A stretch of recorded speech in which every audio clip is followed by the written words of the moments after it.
আসসালামু আলাইকুম সবাইকে। সবাই কেমন আছেন? আরেকটি ডেইলি ব্লগ শেয়ার করছি আপনাদের সাথে। আজকে সারাদিনের কিছু টুকিটাকি কাজকর্ম আর খাওয়া-দাওয়া নিয়ে আমি ভিডিওটা সাজিয়েছি। সকালবেলা ঘুম থেকে উঠে ফার্স্টে মেয়েকে রেডি করে স্কুলে দিয়ে আসলাম। আর এদিকে রুমে এসে আমি বেডশিটটা চেঞ্জ করে নিছি। আমাদের বাসায় রুমে ২ টা পিচ্চি থাকে, এজন্য সবসময় একটু বেশি অগোছালো হয়ে থাকে। দেন রুমটা ক্লিন করে কিচেনে চলে গেছিলাম। যেয়ে দেখি আমার ভাইয়ের বউ বেগুন পোড়াচ্ছে ভর্তা করার জন্য। আর এদিকে আমি বেশ কিছু থালা বাসন পড়েছিল, ওইগুলোই ক্লিন করে নিলাম। প্রায় প্রতিদিনের সকালে এরকম রুটিনই চলে।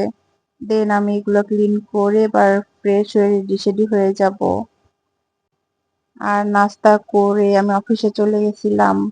তারপর সকাল থেকে আর কোনো ভিডিও ক্লিপ নেওয়া হয়নি। এটা হচ্ছে দুপুরে খাবার সময়কার ভিডিও। আজকে আম্মু গরুর ভুঁড়ি আলু দিয়ে রান্না করে পাঠাইছে।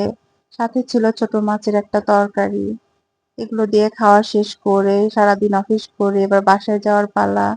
আর আমাদের ভেড়ামারাতে ইদানিং এত বেশি জ্যাম হয় যে বাইরে না বেরোলে বোঝাই যাবে না। মাঝে মাঝে মনে হয় যে বড় কোনো শহরে চলে এসেছি, এত জ্যাম। আর আজকে বাসায় যেয়ে ভাবলাম যে বেশ অনেকদিন যাবৎ কোনো হেয়ার কেয়ার করা হয়নি। তাই একটু হেনা প্যাক গুলিয়ে নিয়েছি চুলে দেওয়ার জন্য। দেন ওটা লাগিয়ে ২০ মিনিট ওয়েট করে গোসল করে আমি একটু নাস্তা করতে বসে গেছি। সন্ধ্যায় নাস্তায় খাওয়ার জন্য আব্বু এই চটপটিটা পাঠাইছিল বাজার থেকে। পরে সবাই মিলে এটা মজা করে খেলাম। দেন কিছুক্ষণ পরে চাটা খেয়েছিলাম।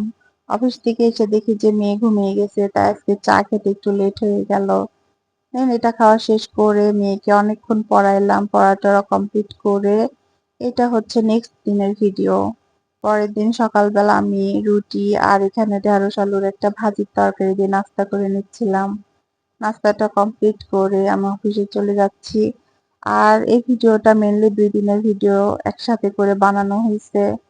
কারণ আমার তেমন কোনো ভিডিও ক্লিপই নেওয়া হয় না বাইরে গেলে বা কোনো কিছু কেনাকাটা বা আদার্স কোনো কাজে গেলে। কখনোই ভিডিও অন করা হয় না। সবসময় লজ্জা লাগে, ভাবি মানুষ কি বলবে? এটা ভেবে ভেবেই আর তেমন কোনো ভিডিও শুট করা হয় না। আর বাসায় তো তেমন একটা থাকি না যে ভিডিও করব। এটা ছিল সেদিনকার দুপুরের লাঞ্চের খাবার।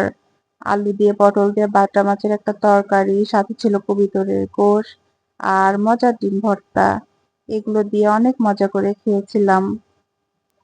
সবকিছু খাওয়া-দাওয়া কমপ্লিট করে, ডিউটি করে, ছুটি করে বাসায় চলে যাচ্ছিলাম। আর সেদিনকার ওয়েদার অনেক বেশি মেঘলা ছিল। পরে বাসার সামনে যেয়ে দেখি যে বিদ্যুৎ চমকাচ্ছে, ওটার একটু ভিডিও করে নিলাম। আমাদের জীবনে যেমন দুঃখ কষ্ট আসে, প্রকৃতির দিকে তাকালেও মনে হয় যে কোনো সময় রোদ, কোনো সময় অনেক বেশি বৃষ্টি হয়। প্রকৃতিও মনে হয় মান অভিমান করে আমাদের মতোই। আজকের ভিডিওটি এ পর্যন্তই। সবাই ভালো থাকবেন। আল্লাহ হাফেজ।